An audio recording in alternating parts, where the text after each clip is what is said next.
engagement with the Chinese Communist Party.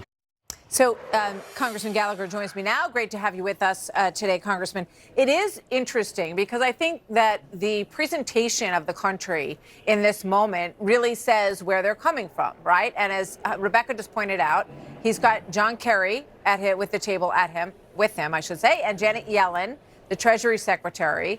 And we know that the president just essentially said last night at this fundraiser that this reestablishment of American leadership in the world is evidenced in this meeting. And he says, look, you know, they've got a lot of problems, folks. And he's talking about the Chinese economy. So that's the approach. That's what he's putting on his forward foot here, Congressman.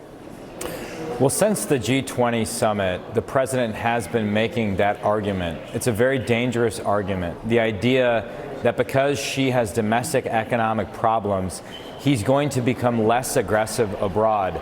Since he said that initially in Vietnam, Xi has undermined the argument because he's gotten more aggressive. All we have done is normalize an unprecedented tempo of pressure against Taiwan. And if we're wagering the fate of the free world on the fact that Xi has to deal with domestic, economic, and demographic issues, that's a stupid bet, because it is just as likely that Xi could get more aggressive in order to distract from those issues, or he could Putinize. Because he is surrounded by yes men, he has no feedback loops that would allow him to make sense of things, and therefore he could just make a foolish decision. So I think that's irresponsible rhetoric coming from the president.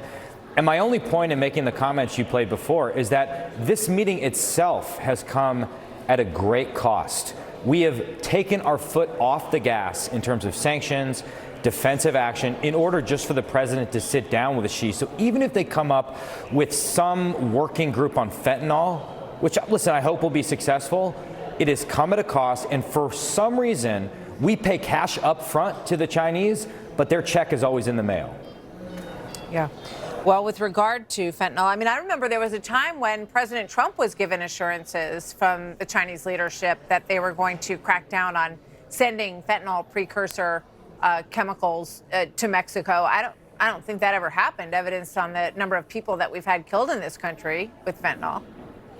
No, and they scheduled fentanyl about 5 years ago, but all that happened is that they started to move to precursor production. They shipped the precursors to the drug trafficking organizations in Mexico, and those flow across the southern border and kill tens of thousands of Americans every year, which is why we've asked the administration to press the CCP on know your customer rules for fentanyl precursor production. If you go back even further to the Obama administration, and I do believe with Kerry and Yellen taking the lead, we are seeing a reversion to the Obama-era foreign policy on China. Remember, Xi Jinping stood in the Rose Garden and promised, to lessen cyber intrusions in America, as well as reduce the militarization of the South China Sea, and then promptly went and increased his activity on both of those fronts. Just goes to show we have to be very careful and have a clear-eyed view of who we're dealing with in terms of this Marxist, Leninist organization that is the Chinese Communist Party. And it seems that countries are seizing on this moment because you see how aggressive, as Rebecca Heinrichs was pointing out, and you have with us many times, Congressman,